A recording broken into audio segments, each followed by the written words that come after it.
Allez, bienvenue sur cette vidéo. Donc ici, on va voir ensemble comment effectuer une réservation de billets d'avion sur votre plateforme Travel Advantage. Donc ici, vous renseignez hôtel et vous pouvez choisir un aller-retour ou bien sûr un aller simple. Vous choisissez vos aéroports. Donc imaginons ici, on va partir de Paris. Alors attention à bien choisir votre aéroport, ok? En destination, imaginons, je ne sais pas, on va mettre Madrid. Alors, si vous avez plusieurs aéroports, ok? euh, Vérifiez bien encore une fois, ici. Sinon, des fois, ce qui se passe, c'est qu'il y a marqué, par exemple, imaginons on veut partir, allez, on va mettre New York plutôt.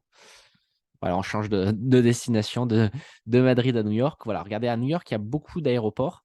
Mais des fois, ce qui peut être intéressant de faire, si vous ne savez pas lequel choisir exactement, c'est de mettre ici All Airports. Ok, ça veut dire tous les aéroports. Et comme ça, vous aurez le meilleur billet.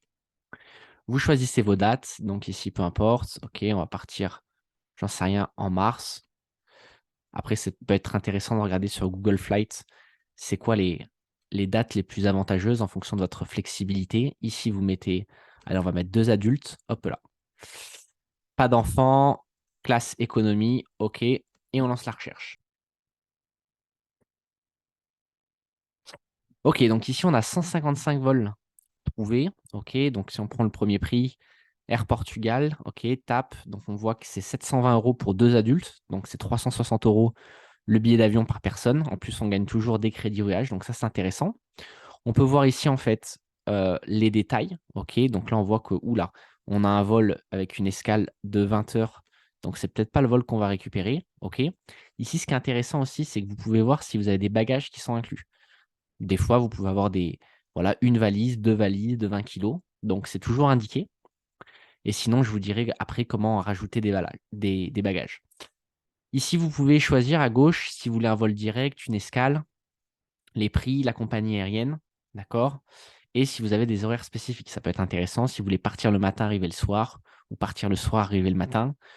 Donc ici, peu importe, hein, on va prendre un vol au hasard. Allez, on va prendre celui-ci, British Airways. OK. Donc, je vois que j'ai une escale à Londres. J'ai pas forcément de bagages inclus, mais on va dire que c'est pas grave. Je sélectionne ici. OK. Donc là, j'ai mon vol aller. On me demande de choisir mon vol retour. Donc, ce qui est intéressant, c'est que voilà, j'ai 2 propositions. Donc là, on me dit alors que pour 26 € de plus, je peux avoir un autre horaire. Bon, je vais rester sur le vol d'origine, mais c'est vrai que celui-ci aurait peut-être pu être plus intéressant. Il me fait arriver 2 heures à l'avance. En tout cas, voilà, c'est juste pour vous montrer. Donc ici, génial. Alors, on me dit que du coup, il faut que je sélectionne un voyageur principal. Génial. Et vu qu'on est 2 adultes à partir, il va falloir par contre que je renseigne ici un invité occasionnel. Donc ça, après, c'est pas compliqué, hein. Il vous suffit juste de renseigner ici, voilà, le titre, sexe, prénom, nom de famille, date de naissance, pays, le numéro de passeport et la date d'expiration. OK, super. Donc ici, comme d'habitude, si vous avez des crédits voyage, vous pouvez les utiliser, OK, pour déduire le prix. Vous sélectionnez la carte de crédit et vous pouvez accepter les termes et les conditions d'annulation. Ici, un point important qui est à prendre en compte, parce que c'est vrai, souvent on me demande: «Mais Thomas, moi je veux rajouter des bagages, je veux, choisir mon siège et cetera et cetera». En fait, quand vous avez effectué votre réservation, vous allez recevoir un mail de confirmation et donc avec celui-ci, vous pouvez, simplement retourner sur la compagnie, en fait, le site de la compagnie avec votre numéro de réservation et après vous pouvez sélectionner pour faire le check-in et c'est important de faire le check-in, OK, si vous pouvez le faire en ligne. Des fois, il y en a qui ouvrent seulement 24 heures à l'avance. Et puis, bien sûr, voilà, rajouter, si vous voulez, la valise, les sièges, et cetera, et cetera. Tout simplement. Là, en fait, vous avez juste, le billet simple et souvent, on peut avoir des tarifs avantageux.